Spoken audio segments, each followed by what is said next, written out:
Gold trusted gold buyers మీరు తాకట్టు పెట్టిన బంగారాన్ని విడిపించి ఈ రోజు ఉన్న మార్కెట్ ధరకు కొనబడును.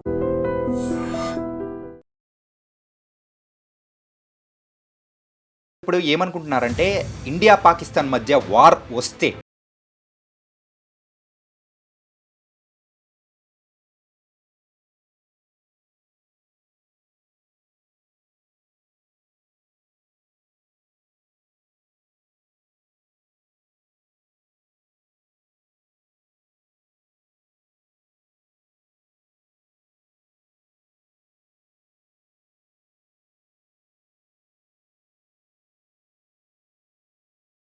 ఏది మా దగ్గర అణుబాంబులు ఉన్నాయి, మా దగ్గర న్యూక్లియర్ బాంబులు ఉన్నాయి, అన్నీ వాళ్ళ దగ్గర ఉన్న టెక్నాలజీ అంతా దొంగిలించబడిన టెక్నాలజీ.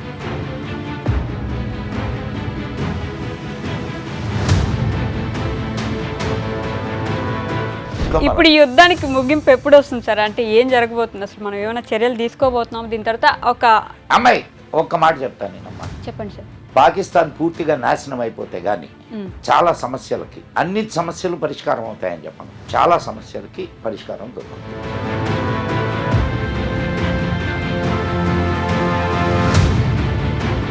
హిందూ ధర్మాన్ని తెలుసుకోండి అని హిందువులకి చెప్పే పరిస్థితి వచ్చిందంటారా సార్? నీ ధర్మాన్ని నువ్వు తెలుసుకోవాలా, నీ చరిత్రని నువ్వు తెలుసుకోవాలా, నీ గొప్పతనాన్ని నువ్వు తెలుసుకోవాలా.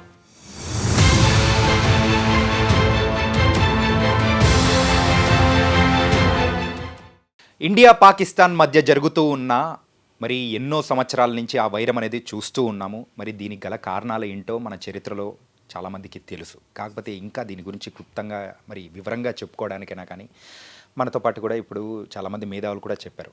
ఏంటంటే ప్రస్తుతం ఇప్పుడు ఇండియా ఉన్న పరిస్థితులు చూస్తూ ఉంటే ఇండియా పాకిస్తాన్ మధ్య వార్ వస్తే ఏమవుతుంది, మరి వచ్చిన తర్వాత పరిస్థితులు కానీ మనం ఏదైనా డిఫికల్టీస్ ఫేస్ చేస్తామా, మరి పాకిస్తాన్లో వాళ్ళ ఒక పొజిషన్స్ ఎలా ఉంటాయి, ఇలా అన్ని వాటి గురించి కూడా మనతో పాటు మాట్లాడడానికి మరి మదన్ గుప్తా గారు మనతో పాటు ఉన్నారు. మరి సార్తో మాట్లాడదాం, ఇంకా బోల్డ్ అని వివరాలు అనేది కూడా అడిగి తెలుసుకుందాం. Hi sir. నమస్తే సార్. నమస్తే అండి సార్. ఎలా ఉన్నారు సార్? ప్రస్తుతం దాకా. ఈరోజు ఐడ్రీమ్ నుంచి నా పేరు చాణక్య, తన పేరు వైష్ణవి సార్.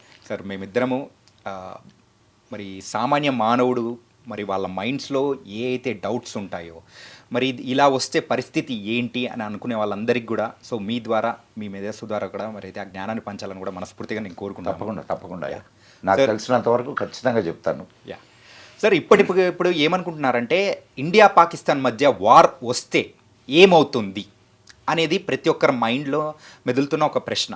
మరి దానికి మీరేం చెప్తారు సార్? ఏమవుతుంది? పాకిస్తాన్ నాశనం అయిపోతుంది. పాకిస్తాన్ అనే పేరు లేకుండా పోతుంది. ఇప్పుడున్న పరిస్థితిని జాగ్రత్తగా మీరు గమనిస్తే వాళ్ళు చెప్తుంటారు, ఏది మా దగ్గర అణుబాంబులు ఉన్నాయి, మా దగ్గర న్యూక్లియర్ బాంబులు ఉన్నాయి, అన్నీ వాళ్ళ దగ్గర ఉన్న టెక్నాలజీ అంతా దొంగిలించబడిన టెక్నాలజీ. ఓకే. అండ్ ఇప్పటి వరకు వాళ్ళు చేసిన పరిశోధన అంటూ ఏం లేదు. ఏది ఇప్పుడు మనం మిజైల్స్ టెస్ట్ చేస్తున్నాం, అండ్ చాలా వరకు వాళ్ళది చైనా నుంచి తెచ్చుకునే టెక్నాలజీ. చైనా టెక్నాలజీ ఎంతో ఏందో తెలుసు కదా మీకు. చైనా ప్రోడక్ట్ అంటే ప్రపంచంలో ఎటువంటి ఇది ఉందో తెలుసు కదా. సో వాళ్ళు ఏదైనా పేలిస్తే బహుశా అక్కడే పడి పేలవచ్చు కూడా అది. అండ్ ఇది సో న్యూక్లియర్ వార్ని గురించి మనం భయపడాల్సిన పని లేదు. అండ్ రాజ్నాథ్ సింగ్ పోయినసారి ఒక దీంట్లో చెప్పాడు, మా దగ్గర ఉండే ఏమన్నా దీపావళి టపాసులా మా దగ్గర ఉన్నాయి, మేము పేల్చగలం అని. అయితే వాజ్పేయి టైంలో ఒక మాట చెప్పారు, ఏందనంటే ముందుగా మేము పేల్చము అని. ఇప్పుడు అది కూడా లేదు. ముందుగా మనం కూడా వేయచ్చు. ఎందుకనంటే ఇప్పుడు ఏదైనా రెండు దేశాల మీద ఆధారపడి ఉంటుంది.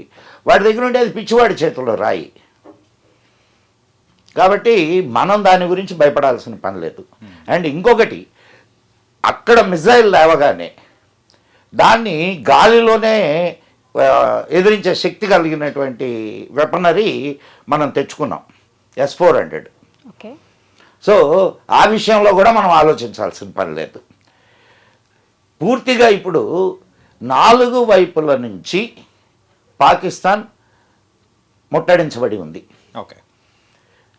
మన జలాంతర్గాములు వెళ్ళినాయి, మన ఫ్లీట్స్ ఇది ఎయిర్ ఫ్లీట్స్ రెడీగా ఉన్నాయి, సైన్యం రెడీగా ఉంది. అటు వాటర్ నుంచి ఫైర్ చేయడానికి, ఇటు ఆకాశం నుంచి, ఇటు భూతాళం నుంచి, మూడింటి నుంచి మన సైన్యం సిద్ధంగా ఉంది. ఈ కాకుండా అటు ఆఫ్ఘనిస్తాన్ వాళ్ళు అటు నుంచి రెడీగా ఉన్నారు, ఇటు బెలూచ్ లిబరేషన్ ఫ్రంట్ ఇటు నుంచి రెడీగా ఉంది. సో ఇంకెక్కడ తప్పించుకుంటారు చెప్పండి? సో ఇంకా దానివల్ల మనకొచ్చే నష్టం ఏమిటి చెప్పండి నాకు. అంటే ఇంకొకటి ఆలోచించండి. సరే, ఒకవేళ అనుకుందాం యుద్ధమే అయితే అమిత్ షా తక్కినటువంటి రాజకీయ నాయకులు బోల్డ్ మంది ఉన్నారు, మన సైన్యాధికారులు ఉన్నారు. ఎవరైనా భారతదేశంలో వాళ్ళ ఫ్యామిలీస్ని ఇతర దేశాలకు పంపించేశారా? లేదు. అక్కడ సైన్యాధ్యక్షుడు అసిమ్ మునీర్ అండ్ మొత్తం అందరూ, ఒకరని కాదు, అక్కడ ఉన్నటువంటి రాజకీయ నాయకులు అండ్ సైన్యాధికారులు, అంటే పై స్థాయి సైన్యాధికారులు, ఇండస్ట్రియలిస్టులు, పెద్ద పెద్ద బ్యూరోక్రాట్స్, వీళ్ళందరూ వాళ్ళ ఫ్యామిలీస్ని అనేక దేశాలకు పంపించేశారు. తెలుసా మీకు?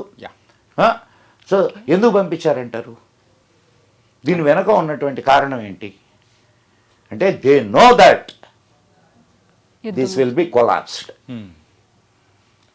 ఇప్పుడు అది ఏం కొలాప్స్ కాదు, మనం చాలా గట్టివాళ్ళం, మనం ఎదుర్కోగలం అని అనుకున్నప్పుడు మన రాజకీయ నాయకుల్లాగానే, మన బ్యూరోక్రాట్స్ లాగానే, లేకపోతే మన దేశంలో ఉన్న ఇండస్ట్రియలిస్టుల లాగానే ఉండేవాళ్ళుగా. మరి ఎందుకు పారిపోతున్నారు? ఎందుకు పారిపోతున్నారంటే దే నో వెల్.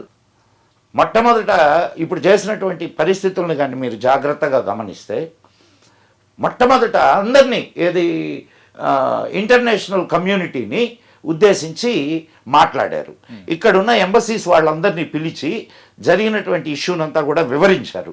అంటే ముందుగానే మనం అందరి ముందరి కాళ్లకు బంధాలు వేసాం. అందరూ ఇప్పుడు మనకు సపోర్ట్ చేస్తున్నారు.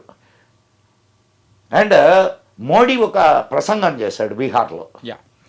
అది చాలా అంటే ఇప్పుడు ఏ సమయంలో రాజకీయ నాయకులు ఎటువంటి ప్రసంగాలు చేస్తారో దానిని బట్టి మనం విషయాన్ని అంచనా వేయొచ్చు. ఇప్పుడు యుద్ధం ఈ డేట్కి మొదలవుద్ది, ఇప్పుడు మొదలవుద్ది, ఈ సమయానికి మొదలవుద్ది అని చెప్పరుగా. పోనీ యుద్ధం చేస్తామని కూడా చెప్పరు. కానీ యుద్ధం చేస్తారని ఎందుకు అనుకుంటున్నాం? ఎందుకంటే అక్కడ మన మీద జరిగిన దాడి అలాంటిది, అండ్ ఇలాంటిది మరి ఒకసారి రాకుండా ఉండడానికి ప్రస్తుతం ఇప్పుడు వేస్తున్న అడుగులు ఒక కారణం అని చెప్పుకోవచ్చు. చూడు, మనవాళ్ళు చెప్తుంటారు, మీరు మామూలుగా మీడియాలో వాళ్ళు కదా, మీరు బాగా వింటుంటారు ఒక విషయాన్ని. ఏం విషయం వింటుంటారు? టెర్రరిజానికి మతం లేదు, కానీ సత్యవాళ్ళకు మాత్రం మతం ఉంది. మతం కోసమే కదమ్మా చంపింది. హిందూ, నువ్వు హిందువా అని అడిగి మరీ చంపారు. మరి చచ్చిన వాళ్ళకు మతం ఉంది. వీళ్ళు చెప్తున్నారు ఇప్పుడు ఏది ఒక ముస్లిం కూడా చనిపోయాడు. ముస్లింని ఎందుకు చంపారో తెలుసా మీకు? హెల్ప్ చేసినందుకు. మళ్ళీ నెక్స్ట్ హెల్ప్ కాదు, ఏం కాదమ్మా, హీఈస్ ఎ షియా. చంపినవాడు సున్నీ, వాడు షియా కాబట్టి చంపాడు. కానీ ఈ వైరం ఇప్పుడు మొదలైంది కాదు కదా సార్. తాత్కాలిక పరిష్కారాలే కాకుండా శాశ్వత పరిష్కారాలు ఏమైనా దొరుకుతాయంటారా? ఎందుకు దొరకవమ్మా?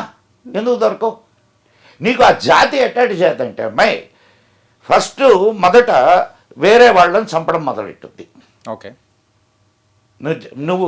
నేను ఈ స్టేట్మెంట్ నువ్వు బాగా జాగ్రత్తగా విశ్లేషణ చెయ్యి. మొట్టమొదట కాఫీర్లు అనే పేరుతో వేరే వాళ్ళని చంపడం మొదలెట్టుద్ది. వీళ్ళందరూ అయిపోయిన తర్వాత ఇక వాళ్ళల్లో వాళ్ళు చంపుకోవడం మొదలెడతారు. షియాలు సున్నీలను చంపడము, సున్నీలు షియాలని చంపడము, లేకపోతే అహ్మదీయాలను చంపడము, ఇట్లా వాళ్ళలో అంటే అదొక మనస్తత్వం అమ్మా. పోనీ ఇప్పటికీ 3 సార్లు యుద్ధం జరిగింది, ఓడిపోతామని తెలుసు, ఎన్ని రకాల మాటలు మాట్లాడుతున్నారు. రక్తం పారిస్తామని అంటాడు ఒకడు, అవును, బిలావెల్ భుట్టో. పారిస్తాడమ్మా, నలుగురిని చంపి ఇచ్చేస్తే రక్తం పారినట్టేనా? ఇప్పుడు రేపు మొదలైంది అనుకో విషయం, ఎంత రక్తం పారుద్ది, ఎవడిది పారుద్ది? సార్ ఇప్పుడు ఇండియా తీసుకున్న స్టెప్స్ ఒకసారి అబ్జర్వ్ చేసుకుంటుంటే ఒక రక్తపు చుక్క కూడా కింద పడకుండా బుల్లెట్ అనేది అంటే ఆ శబ్దం లేకుండా యుద్ధాన్ని మనం గెలిచే అవకాశాలు ఏదన్నా ఉన్నాయా ఇండియాకి మెయిన్గా? అసలు ఎందుకు అనుకోవాలయ్యా అట్లా? అవసరం అయినప్పుడు అన్నీ వాడాలా. ఇప్పుడున్నటువంటి పరిస్థితుల్లో యుద్ధం అనేది ఒకే రకంగా జరగదు, అనేక రకాలుగా యుద్ధం జరుగుద్ది. అంతర్జాతీయంగా మనం టెక్నాలజీతో యుద్ధం చేయొచ్చు, ఎకానమీతో యుద్ధం చేయొచ్చు. అండ్ నీకు ఇప్పుడు వాటర్ ట్రీటీ దాన్ని ఆపారు, దాంతో యుద్ధమే అది. ఇట్ ఈస్, మీరేమనుకుంటున్నారంటే అది ఒక చిన్న సంఘటన అనుకుంటున్నారు. శాశ్వతంగా ఆగిపోతుందా సార్ మరి ట్రీటీ? ఆగిపోద్ది శాశ్వతంగా ఎందుకు ఆగదు? కొన్ని రోజులు తాత్కాలికంగా తీసుకుని. ఇప్పుడు చూడమ్మా, మనకు అంటే ప్రత్యేకంగా భారతీయులకు, ప్రత్యేకంగా హిందువులకు, సనాతన ధర్మాన్ని పాటించే వాళ్ళకి పాములకి పాలు పోస్తాం, అవసరమైతే సర్పయాగము చేస్తాం. అర్థమైందా? నీళ్లు ఇవ్వకుండా వాళ్ళని మార్చను గలము, నీళ్లు పూర్తిగా వదిలి వరదలు తీసుకురాగలం. నేను ఎందుకు ఈ క్వశ్చన్ అడిగానంటే ఇదే సార్ మెయిన్గా. అర్థమైంది కదా? సో వార్ అనేది నువ్వు ఎట్లా మొదలు పెడతావు అనేది దానికి నువ్వు అమ్యునిషనే వాడాల్సిన పని లేదు. అలానే ఇప్పుడు ఒకవేళ మళ్ళీ యుద్ధం వస్తే కూడా ఒక దశాబ్దం మళ్ళీ వెనక్కి వెళ్ళిపోవాల్సి వస్తుంది కదా సార్. ఇంటింటికి ఒక ప్రాణమైన పోయే ఛాన్స్ ఉండొచ్చు కూడా కదా. మరి యుద్ధాన్ని ఎందుకు కోరుకుంటున్నాం అంటే ఏం చెప్తారు? ఎవరు కోరుకుంటున్నారమ్మా? మన ఇండియా ముందుకు వెళ్తుంది కదా సార్ యుద్ధానికి. నువ్వు నేను కోరుకున్నావా? లేదా సార్. లేదు ఇంకొంతమందిని చంపించుకుందావా? జరిగితే ఒకసారే కదా జరుగుద్ది, కరెక్ట్. కానీ అంటే శాశ్వతంగా పరిష్కారం దొరుకుతుందనే సార్? అదే లేదు, ఇంకోసారి కొట్టుకుంటాం. 1947లో లక్షల మంది చావలా ఈ దేశ విభజన జరిగినప్పుడు? ఏం చేసాం? హిందువులే ఈ దేశంలో కాందిశీకులుగా వచ్చి ఢిల్లీ రోడ్ల మీద ఉంటే ఇంకా ఎన్ని చెప్పుకుంటా పోతే అది పెద్ద హిస్టరీ అవుద్ది తల్లి. ఇప్పుడు టాపిక్ అది కాదు కదా, ఇప్పుడు యుద్ధాన్ని గురించి మాట్లాడదాం. ఇప్పుడు ఈ యుద్ధానికి ముగింపు ఎప్పుడు వస్తుంది సార్? అంటే ఏం జరగబోతుంది అసలు? మనం ఏమైనా చర్యలు తీసుకోబోతున్నాం దీని తర్వాత? ఒక అమ్మాయి ఒక్క మాట చెప్తాను నేనమ్మా, చెప్పండి సార్. పాకిస్తాన్ పూర్తిగా నాశనం అయిపోతే కానీ చాలా సమస్యలకి, అన్ని సమస్యలు పరిష్కారం అవుతాయని చెప్పను, చాలా సమస్యలకి పరిష్కారం దొరుకుద్ది. ఎవరికైనా ఇప్పుడు అంటే మేల్కోవడానికి ఏమైనా సమాచారం, సందేశం ఏమైనా ఇస్తారా సార్? ఖచ్చితంగా అమ్మా. ఓకే, మీ భద్రతలో మీరుండమని చెప్తున్నా. ఎటువంటి విపత్కర పరిస్థితి ఏర్పడినా అటువంటి పరిస్థితిని ఎదుర్కోవడానికి సిద్ధంగా ప్రతి హిందువు ఉండాలి. ప్రతి హిందువు. అంటే విపత్కర పరిస్థితులు వస్తున్నాయని చెప్తున్నారు సార్? ఖచ్చితంగా వస్తాయి. ఎందుకు రావు? ఓకే. నిజం మరచి నిదురపోకుమా. ఎవరో వస్తారని ఏదో చేస్తారని నిజం మరచి నిదురపోకుమా. ఎవ్వడు రాడు, ఏవి చేయడు. మనల్ని మనమే కాపాడుకోవాలి, జాగ్రత్తగా ఉండాలి. ఖచ్చితంగా అమ్మా. నీకు తెలుసా కాశ్మీర్లో పండిట్లు ఎట్లా తరం వేయబడ్డారో? మనకు స్వాతంత్రం వచ్చిన తర్వాత కాదు జరిగింది, అవునా కాదమ్మా? ఎట్లా జరిగింది అది? దాని మీద ఏమన్నా చర్య తీసుకున్నారా? సుప్రీంకోర్టుకు పోతే 30 ఏళ్ల తర్వాత, 30 ఏళ్ల క్రితం జరిగినటువంటి కేసుల్ని ఇప్పుడు ఎక్కడ చూస్తాం? ఇప్పుడు జరుగుతున్నటువంటి కేసుల్ని ఏమాత్రం చూస్తున్నది? 80,000 కేసులు ఒక్క సుప్రీంకోర్టులోనే పెండింగ్లో ఉన్నాయి. వక్ఫ్ బోర్డు కేసు వాళ్ళకి చాలా ముఖ్యం. రైతుల మీద బిల్లుల కేసు వాళ్ళకు ముఖ్యం. హిందూ ధర్మాన్ని తెలుసుకోండి అని హిందువులకి చెప్పే పరిస్థితి వచ్చిందంటారా సార్? ఖచ్చితంగా అమ్మా, వచ్చింది. ఖచ్చితంగా వచ్చింది. నీ ధర్మాన్ని నువ్వు తెలుసుకోవాలా, నీ చరిత్రని నువ్వు తెలుసుకోవాలా, నీ గొప్పతనాన్ని నువ్వు తెలుసుకోవాలా. మన చరిత్ర ఎంతో పురాతనమైనది, అందరికీ తెలిసే ఉంటుంది కదా సార్. ఎక్కడ తెలుసుందమ్మా? నీకెంత తెలుసు చెప్పు నాకు. మన సంస్కృతి, మన సాంప్రదాయం అంటే మన గురించి మనం తెలుసుకోవడానికి ఇది నీకు హిందూ ధర్మం అంత చిన్న విషయం కాదమ్మా. కరెక్ట్. కనీసం నువ్వు భగవద్గీత చదువుకో. కనీసం అది నేను హిందువునే అని చెప్పుకోవడానికి కనీసం భగవద్గీత చదువుకో.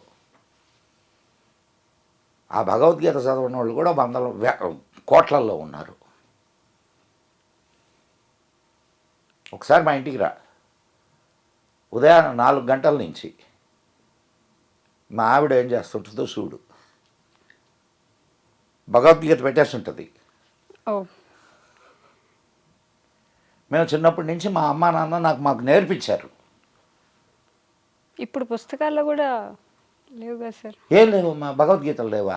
భగవద్గీత సపరేట్గా ఒక పుస్తకం ఉంది, కానీ స్కూల్లో భగవద్గీతను పరిచయం స్కూల్లో చెప్పడానికి లేదు కదా. నీ ధర్మాన్ని నువ్వు మంచి మంచి సబ్జెక్ట్ లేవదీసావు. నీ ధర్మాన్ని నువ్వు ప్రచారం చేసుకునేదానికి నీకు హక్కు లేదు. ఇది మన రాజ్యాంగం, దుర్మార్గులు రాసిన రాజ్యాంగం అమ్మాయి. హిందువులు తమ ధర్మాన్ని బోధించుకోవడానికి స్కూళ్ళు కాలేజీలు నడపడానికి అవకాశం లేదు. మరి క్రిస్టియన్ స్కూల్స్ కాలేజీలు వాళ్ళకున్నాయి, వాళ్ళకి ఇచ్చారు. అంటే నీ ధర్మాన్ని నాశనం చేయడానికి కావలసినటువంటి అన్ని రకాల నీ దేవాలయాలు నీ చేతుల్లో లేకుండా చేశారు. నీ చదువు నీ చేతుల్లో లేకుండా చేశారు. అన్ని రకాలుగా హిందువుని ఒక చట్టంలో బిగించి కూర్చోబెట్టున్నారు. మీకు అర్థం కావడంలే అది. మన దేశం మన చేతుల్లో లేకుండా, మన దేశం అనేది ఇప్పుడు పోయింది. ఇది హిందువుల దేశం కాదు.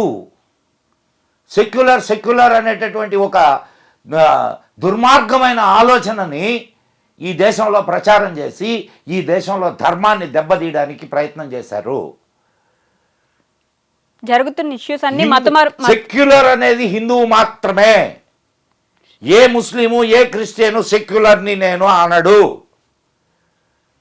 నేను క్రిస్టియన్ని అంటాడు, నేను ముస్లింని అంటాడు, నేను సెక్యులర్ని అనేది ఒక్క కళ్ళు మూసుకున్నటువంటి యదవ హిందువు మాత్రమే. అంటే సార్, దేశానికి సంబంధించిన ఒక విషయాన్ని మతపరమైన విషయంగా మార్చేస్తున్నారు అనే ఒక క్వశ్చన్ అయితే రేజ్ అవుతుంది కదా సార్ ఇప్పుడు జనాల్లో. ఏదమ్మా చెప్పు నాకు. కాదమ్మా, మతపరమైన దేశానికి సంబంధించిన విషయం ఏంది, మతానికి సంబంధించిన విషయం ఏంది? ఇప్పుడు మనం మాట్లాడుతుందంట జిహాద్ గురించి, లేకపోతే అది మతానికి సంబంధించింది కదా. అదే మతానికి సంబంధించింది కదా, మరి దేశానికి సంబంధించిన ఎఫెక్ట్ అవుతున్నది ఏది? హిందువులు ఎఫెక్ట్ అవుతున్నది దేశం. ఇప్పుడు వక్ఫ్ బోర్డు దీంతో నీ దేశంలో ఉండే ప్రదేశాలని ఆక్యుపై చేశారా, లేకపోతే ఇంకేమన్నా చేశారా? అంటే దేశాన్ని ఆక్యుపై చేయడం కాదది. మతం పేరుతో ముందు ఈ అపోహల్ని మీ మనస్సులో నుంచి తొలగించండి. ఈ దేశం నీది, ఈ దేశం హిందూ ధర్మాన్ని అనుసరించేటటువంటి వాడిది. హిందువులు ఇక్కడ అధిక సంఖ్యలో ఉన్నప్పుడు మాత్రమే సెక్యులరిజం అండ్ ఈ ప్రజాస్వామ్యం. హిందువులు మైనారిటీలైన మరుక్షణం భారతదేశంలో సెక్యులరిజం ఉండదు, భారతదేశంలో ప్రజాస్వామ్యం ఉండదు. అంటే అలాంటి సిచ్యువేషన్ రాబోతుందని చెప్తున్నారు సార్. ఎందుకు రాదు? హిందువులు కళ్ళు మూసుకొని ఉంటే అదే వస్తుంది. ఎందుకు రాదు? ఒక్కొక్కరు 10 మంది పిల్లల్ని 12 మంది పిల్లల్ని కంటా ఉంటే రాదా? వాళ్ళ జనాభా ఎక్కువైనప్పుడు ఆ పరిస్థితి వస్తుందే రాదా? ఈరోజు బెంగాల్లో జరుగుతుందా లేదా? కేరళలో జరుగుతుందా లేదా? నేను చెప్పింది అదే. 700 పాకిస్తాన్లో ఉన్నాయి నీ దేశంలో, నీ రాష్ట్రంలోనే, మన తెలంగాణలోనే బైన్సాలో జరిగింది ఏంది? ఎక్కడమ్మా ఇంకా కళ్ళు మూసుకొని ఉంటే ఎట్టమ్మా? నేను నిన్ను కత్తులు తీసుకొని పోయి చంపమని చెప్పడం లేదు. కనీసం చంపడానికి వచ్చినప్పుడు ఎదిరించడానికి సిద్ధంగా అండి. ఒకరు ఎదిరిస్తే సరిపోతుందా సార్? ఇద్దరు ఎదిరిస్తే సరిపోతుందా? జరుగుతుందంటారా? ఏదైనా ఆగుతుందంటారా? ఏదైనా ఇదో 1000 మైళ్ళ ప్రయాణమైన మొదటి అడుగుతోనే మొదలవుద్ది. Correct. Agreed. ఆ ఒక్కడితోనే మొదలవుద్ది. కానీ ఆ ఒక్కడు నువ్వేగా. నువ్వు హిందువు సాత్వికుడు, హిందువు ఎవరిని చంపడు. కానీ తను చావడానికి వచ్చినప్పుడు ఖచ్చితంగా ఆత్మరక్షణ చేసుకోవడం అనేది నీకు రాజ్యాంగం ఇచ్చిన హక్కు, ప్రాణం ఇచ్చిన దేవుడిచ్చిన హక్కు. ఇలా మనమే ఎట్లుంటే అంటే అప్పట్లో శంభాజీ మహారాజ్ లాంటి వాళ్ళే చేయలేనప్పుడు మనం చిన్న ఎవరు చిన్న చేయలే? ఎందుకు చేయలే? అంత కష్టపడి కూడా చివరికి ఏం చేశారమ్మా? అంత కష్టపడి కళ్ళు, ఏం చేశారు? నాలుక పోగొట్టుకున్నాడు. ఒక్కడే కదా పోగొట్టుకున్నాడు. ఒక్కడే కదా పోగొట్టుకున్నాడు. కానీ ఎంతమందికి స్ఫూర్తినిచ్చాడు ఆయన? రాణా ప్రతాప్ ఒక్కడే కదా ఎంతమందికి స్ఫూర్తినిచ్చాడు? శివాజీ ఒక్కడే కదా ఎంతమందికి స్ఫూర్తినిచ్చాడు? వివేకానందుడు ఒక్కడు కాదా ఎంతమందికి స్ఫూర్తిగా నిలిచాడు? ఝాన్సీ లక్ష్మీబాయి ఒకటి కాదు ఎంతమందికి స్ఫూర్తినిచ్చింది? వాళ్ళు బ్రతికేరా చచ్చారా? ప్రతివాడు చేస్తాడమ్మా, ప్రతివాడు చేస్తాడు.